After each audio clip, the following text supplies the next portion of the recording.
Hello everyone, this is Navanita. Now we are going to study the topic from Human Eye and Colorful World. That is structure of human eye. We know the human eye is one of the most important sense organs. It enables us to see the object and colors around us. You can see in this picture, it shows us schematically the basic components of human eye. Here the eyeball is nearly spherical in shape. We know already the eyeball is nearly spherical in shape. So the front portion is more sharply curved. Okay, the front portion is more sharply curved and is covered by a transparent protective membrane called the cornea. So this is the front portion. Okay, is more sharply curved and it's covered by a transparent protective membrane called cornea. It is this portion which is visible from outside. Okay. Now behind the cornea there is place. Behind the cornea there is place filled with a liquid called aqueous humor. Okay, this place is filled with a liquid called aqueous humor. Okay, you can see the point here. Yes, and behind this a crystalline lens which is responsible for the image formation. This is the lens here, right? So between the aqueous humor and the lens we have a muscular diaphragm called iris. Okay, so you can see this is the iris point. Okay, this is the iris point here, which has a small hole in it called pupil. Okay, in which here a small hole will be present, that is the pupil. So iris is a colored part that we see in an eye. You can see clearly here the human eye. Now here the pupil. Okay, so this is the pupil here. So the pupil appears black because any light falling on it goes into the eye. The pupil is appear to be black because any light falling on it goes into the eye and there is almost no change of light coming back to the outside. So iris helps in controlling the amount of light entering the eye through pupil. Here this is the iris, right? So here iris helps in controlling the amount of light entering the eye through this pupil. Yes, the light will enter through this pupil only. Here iris is controlling the amount of light. Okay, now here in low light condition, okay, in low light condition the iris makes a pupil to expand.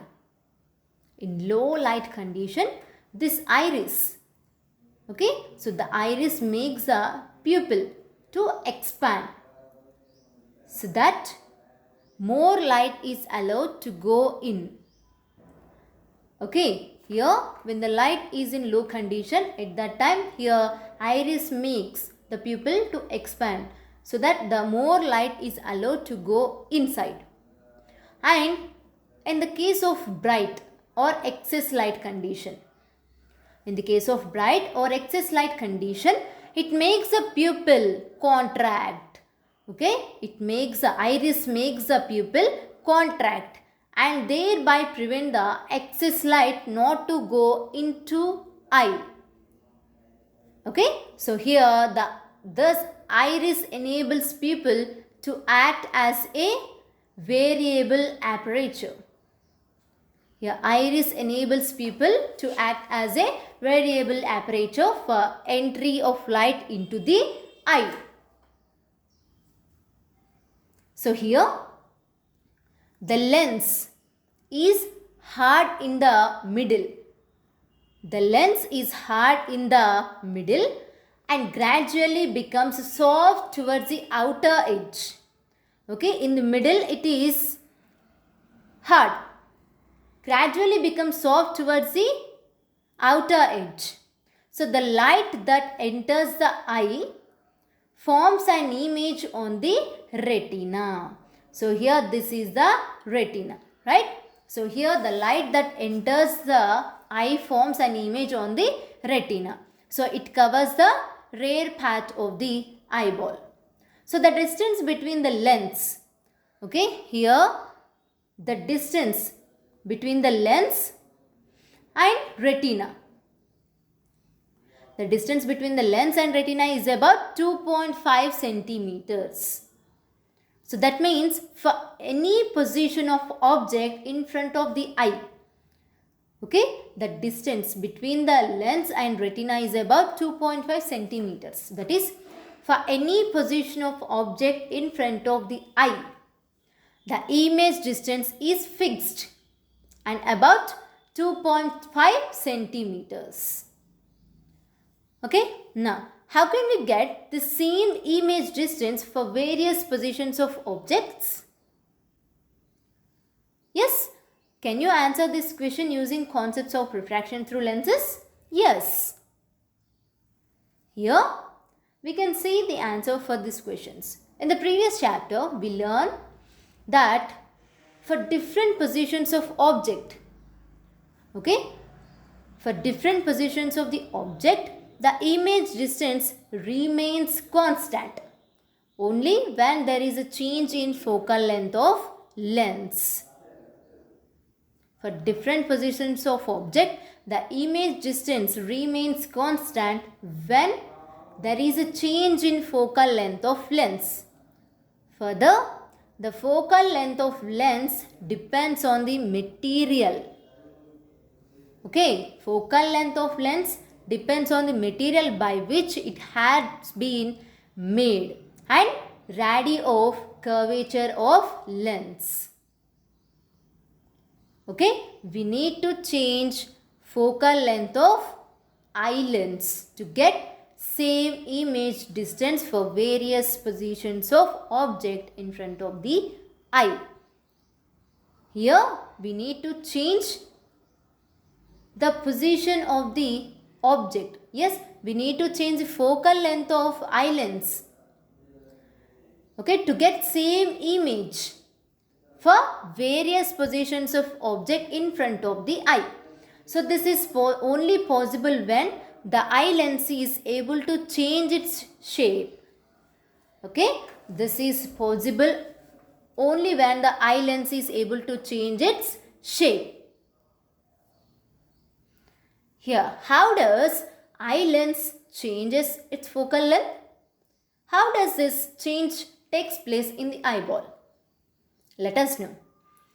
Here, the ciliary muscle, you can see this is the ciliary muscle to which eye lens is attached. Here, the eye lens is attached to this ciliary lens. Here, the ciliary muscle to which eye lens is attached helps the eye lens to change its focal length. Okay, it helps the eye lens to change its focal length by changing the radii of curvature of the eye lens. Okay, now here when the eye is focused on a distant object, when the eye is focused on a distant object, the ciliary muscles are relaxed. Okay, here when the eye is focused on a distant object, the ciliary muscles are relaxed so that the focal length of eye lens has its maximum value, which is equal to its distance from the retina. Okay, now the parallel rays coming into the eye are then focused on the retina and we see the object clearly. Here, the ciliary muscles are relaxed when the eye is focused on the distant object. Here, the focal length of eye lens has its maximum value, which is equals to its distance from retina. Okay. Here, the parallel rays coming into the eye and then focused on the retina, and we see the object very clearly. Here, when the eye is focused on a closer object, here the ciliary muscles are strained. Okay, when the object is very nearer to our eyes. So at that time, we can't see the image very clearly. So at that time, ciliary muscles are strained and focal length of eye lens decreases. Okay, here the ciliary muscles adjust the focal length in such a way that the image is formed on retina and we see the object clearly. Yes, here when the object is very near to our eyes, so when the eyes are focused on a closer object, here the ciliary muscles are strained and focal length of eye lens also decreases. So here what will happen means ciliary muscles adjust the focal length to see the clear image. Okay, ciliary muscles adjust the focal length in such a way that the image is formed on retina and we see the object clearly. So this process of adjusting focal length is called accommodation. Okay, the process of adjusting focal length is called accommodation. However, these muscles cannot strain beyond a limit. Okay, these muscles cannot strain beyond a limit, and hence if the object is brought too close to eyes, if the object is brought too close to eyes, the focal length cannot be adjusted to form an image on the retina. Okay, here if the object is brought too close to eyes, the focal length cannot be adjusted to form an image on the retina. So thus there is a minimum distance for distinct vision of an object which is roughly equal to 25 centimeters. Okay, already we learned this in activity 1.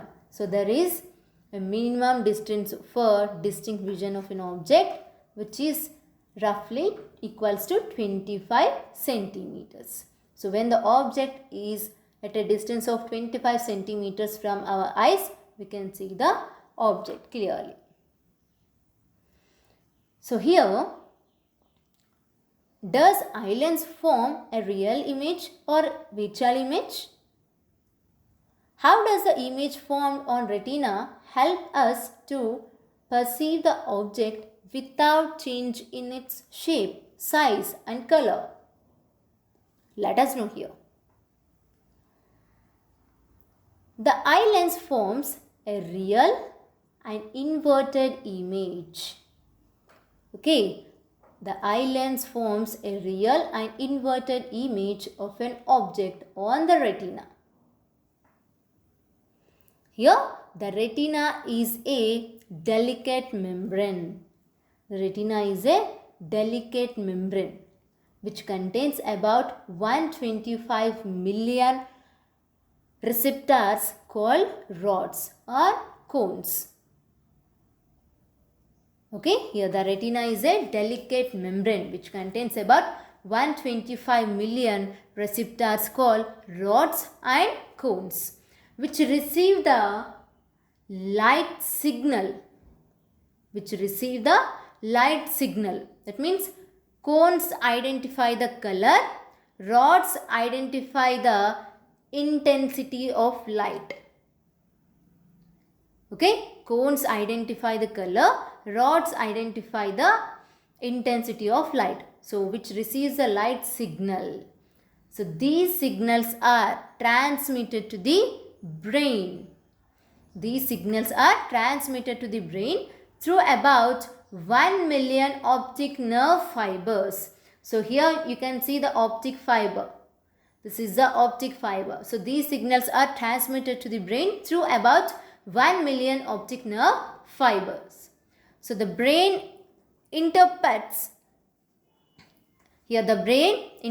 these signals and finally processes of information so that we perceive the object in terms of its shape, size and color. So here, in our previous discussion, we learned that eye lens itself changes its focal length in accordance with the distance of the object with the help of ciliary muscles. Right? So here, is there any limit to the change of focal length of the eye lens? What are the maximum and minimum focal lengths of the eye lens? How can we find them? Let us find.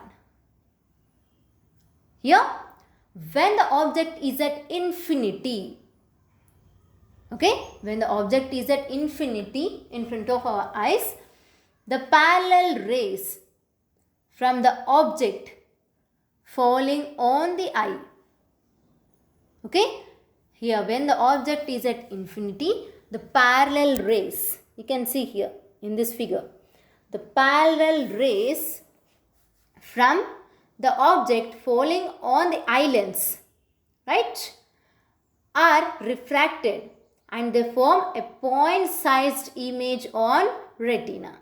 Here, okay, they are refracted and form a point-sized image on retina. So in this situation, eye lens has a maximum focal length. So when the object is at infinity, so here we know that object distance is denoted with u and image distance is denoted with v, right? So here we can take u equals to infinity minus infinity and v equals to 2.5 centimeters. So here image distance, which is equal to distance between eye lens and retina. Why we are taking 2.5 means here the image distance is equals to the distance between eye lens and retina. So here by using of the formula 1 by f equals to 1 by v minus 1 by u. Okay, so we are applying the lens formula here. So here 1 by f at a distance of infinity, so that's why here maximum we are taking focal length. So we can take 1 by v is a v equals 2.5. Here 1 by u, here minus, right? So here 1 by f equals to 1 by 2.5 minus 1 by infinity, minus infinity. So minus minus becomes plus, right? So this 2 gets cancelled. So here becomes plus it is. So what we'll get 1 by 2.5 plus 1 by infinity. So 1 by infinity equals to 0. So 1 by f equals to 1 by 2.5. So here f equals to 2.5 centimeters. We get the maximum focal length when the object is at infinity will get 2.5 centimeters. So here consider that an object is placed at a distance of 25 centimeters from your eye. Okay, consider that an object is placed at a distance of 25 centimeters from your eye. Here in this situation, eye has minimum focal length. Okay, so here mention the object distance. In the before case, we mentioned object at a infinity. Now the object distance is 25 centimeters from the eye. So here we can take u equals to minus 25 centimeters, right? So v equals to 2.5 centimeters. So by using of the formula, we'll get 1 by f equals to 1 by v minus 1 by u, right? So here 1 by f equals to, we know v is a 2.5 and u is the minus 25. So we'll get 1 by f minimum focal length, right? So equals to 1 by 2.5 plus 1 by 25. So here by solving this problem, we'll get here 1 by f equals to 11 by 25, right? So here we'll get 1 by f equals to 25 by 11. That means 2.27 centimeters. Here, if the position of an object is between infinity and the point of least distance of distinct vision, Then the eye lens adjusts its focal length in between 2.5 centimeters to 2.27 centimeters to form a clear image on the retina. So the ability of eye lens to change its focal length is called accommodation of lens. Here the ability of eye lens to change its focal length is called accommodation of lens.